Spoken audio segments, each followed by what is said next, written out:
Of what happened that night there are many accounts, but of this we can be fairly certain. In the French colony of Saint-Domingue, today Haiti, late one night in August 1791, hundreds of men and women held as slaves gathered together at a clearing in a forest called Bois Caiman, or Bois Caiman in Creole. It was probably August 21st, a Sunday, so some may have arrived at the meeting on their way back from the Cap Français market. If not exactly a day of rest, it was, at least, a day away from the grueling work of sugar, the principal crop of the region. The labor done on one day by any one of the individuals gathered that night had been compounding exponentially for years to make Saint-Domingue Europe's most profitable colony and the world's largest producer of sugar, king long before cotton. By the time of the Bois Caiman Assembly, the colony had 500,000 slaves and nearly 800 sugar plantations, producing almost as much as all the islands of the British West Indies combined. French Saint-Domingue was the envy of all Europe, the jewel of the Antilles, the Eden of the Western world.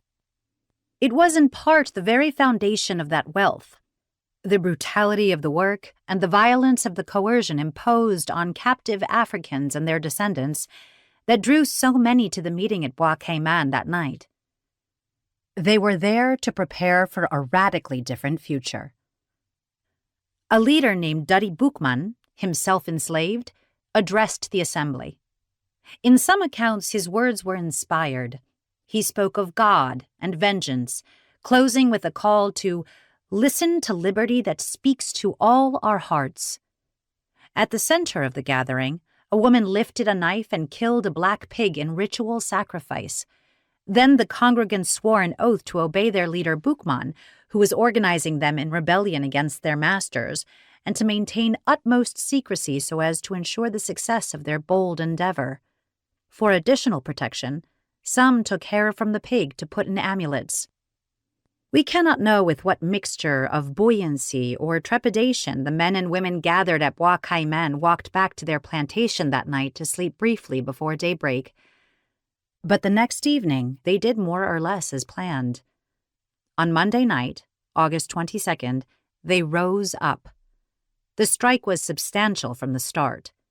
From one plantation to the next, insurgents burned cane fields and buildings, and sometimes killed masters and overseers.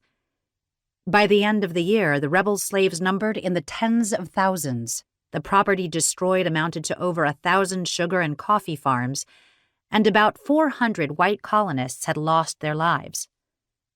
This was the largest and best coordinated slave rebellion the world had ever seen. It made war on the system of slavery at its seat of most extreme and opulent power, and, intentionally or not, it forced the question of slavery on the French Revolution and the world.